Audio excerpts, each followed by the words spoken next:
Bonjour et bienvenue dans ce top 5 des lieux les plus hantés de France. Dans ce top 5, nous allons aborder différents lieux tels que des routes, des châteaux ou encore même des maisons ayant subi des événements qui relèvent du paranormal. Ces événements sont à ce jour inexpliqués. Tous les lieux évoqués dans la vidéo ont subi de lourds passés, surnaturels, voire même dangereux. Top 5, la Dame Blanche de Palavas-les-Flots. Vous connaissez sûrement des histoires de Dame Blanche, ces sortes de spectres en forme de silhouette humaine qui montent dans les voitures des automobilistes assez courageux pour s'y arrêter. Mais connaissez-vous l'histoire de la Dame Blanche de Palavas-les-Flots? Les Dames Blanches font partie intégrante du folklore paranormal. Les histoires se comptent par dizaines en France et même partout ailleurs, et à chaque fois, le même scénario revient. Une histoire revient néanmoins plus souvent que les autres, celle de la mystérieuse autostoppeuse de Palavas-les-Flots, qui monta dans la voiture de plusieurs jeunes par un soir de 1981.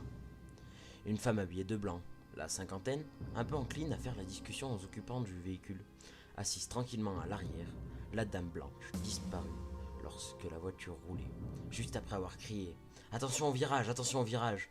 Depuis, difficile d'emprunter cette route reliant la station balnéaire de Montpellier, sans se dire que la Dame Blanche fera peut-être son apparition. Top 4, le moulin de Perbé. Des centaines d'histoires de vieilles fermes ou de moulins hantés traînent sur le net, mais une de ces histoires a particulièrement attiré mon attention. Pourquoi, me diriez-vous? Tout simplement parce que l'histoire que vous allez découvrir se passe tout près de chez moi, en Haute-Loire. On l'appelait le moulin du diable. Aujourd'hui, les phénomènes qui s'y seraient déroulés en 1902 seraient qualifiés de poltergeist. À Saint-Front, en Haute-Loire, les habitants se pressaient en masse pour apercevoir les objets volés, la vaisselle se briser contre les murs et les deux fillettes qui y vivaient être traînées au sol par une force maléfique. Quand les deux enfants sont partis à Paris avec leur père dans le but d'y vivre, les manifestations ont cessé. Aujourd'hui, le moulin n'est plus habité et il faut prendre un chemin escarpé pour y accéder à ses risques et périls. Top 3, la maison de Langeais. Cette fois, c'est une maison dont il s'agit, mais plus sérieusement, la maison d'un tueur en série. Le plus terrifiant dans toute cette histoire est qu'elle se déroule en France, et en plus de ça, dans une maison tout à fait banale. Henri Désiré Langlois, dit le barbouillé de Cambé, est devenu tristement célèbre pour avoir assassiné 11 femmes entre 1915 et 1919. Aujourd'hui, sa maison située à Goumet, dans les Yvelines, demeure toujours un lieu où le meurtrier a incinéré 7 de ses victimes dans sa cuisine. Des victimes qui hantent apparemment toujours les lieux, comme peuvent en témoigner les différents locataires s'étant succédés depuis l'exécution de Langlois. Tous poussés assez rapidement vers la sortie, si l'on en croit une rumeur tenace. Top 2, la maison qui saigne. Encore une maison, me diriez-vous? Cette histoire a particulièrement attiré mon regard, comme vous pouvez le voir sur la photo. Cette maison semble tout à fait commune, surtout dans un petit village. Cependant, ce que vous allez découvrir est totalement terrifiant. Cette histoire est peut-être l'une des plus connues, notamment grâce à l'émission de TF1 Mystère, qui lui a consacré un sujet. Dans le quartier de Rémicourt à Saint-Quentin, une famille qui venait d'aménager dans une maison somme toute ordinaire fait un beau jour dérangé par des bruits venant du rez-de-chaussée, des bruits de casseroles et des gémissements qui pouvaient très bien venir de la maison d'à côté. Quand les murs se mirent à saigner, les locataires commencèrent franchement à se poser des questions, pensant d'abord qu'il s'agissait de peinture. Ils firent analyser le liquide, qui était bel et bien du sang humain. Oui, comme dans le film culte Amityville.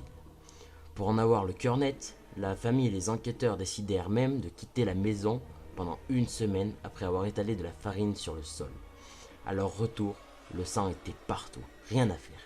Il ne s'arrêtait plus de couler, au point d'encourager la destruction de la maison sous laquelle furent découverts le reste d'une cinquantaine de soldats allemands datant de la Première Guerre mondiale. Depuis reconstruite, la maison n'a plus jamais fait parler d'elle. Top 1, le château de Blandilito. Que serait un véritable top 5 des lieux les plus hantés de France sans parler d'un château? Pour cette première position dans le top, nous retrouvons probablement le lieu le plus hanté de France. On parle souvent de ce château situé en Seine-et-Marne en affirmant qu'il s'agit du lieu le plus hanté de France. Mais que justifie cette macabre réputation? Le nombre de fantômes tout simplement. À la Toussaint, il serait des dizaines à tournoyer autour des remparts tels des chiens affamés, tandis que des bruits de chaînes et des cris semblent remonter des souterrains. Le spectre d'un seigneur du Xe siècle, connu pour ses meurtres, traverserait également toutes les pièces du château vêtu d'un costume sanglant, en brandissant un poignard afin de chasser les quelques personnes qui seraient susceptibles de s'y aventurer. Et ben voilà, c'est maintenant la fin de la vidéo, j'espère que celle-ci vous aura plu. Si c'est le cas, n'hésitez pas à vous abonner pour cette nouvelle chaîne que je viens juste de créer, qui sera consacrée au top 5, top 10, creepypasta et autres histoires. Donc n'hésitez pas à aller voir l'onglet à propos de ma chaîne, ou bien partagez, abonnez-vous, likez la vidéo. N'oubliez pas de mettre un petit commentaire, ça fait plaisir. Bon, moi je vous dis à la prochaine vidéo.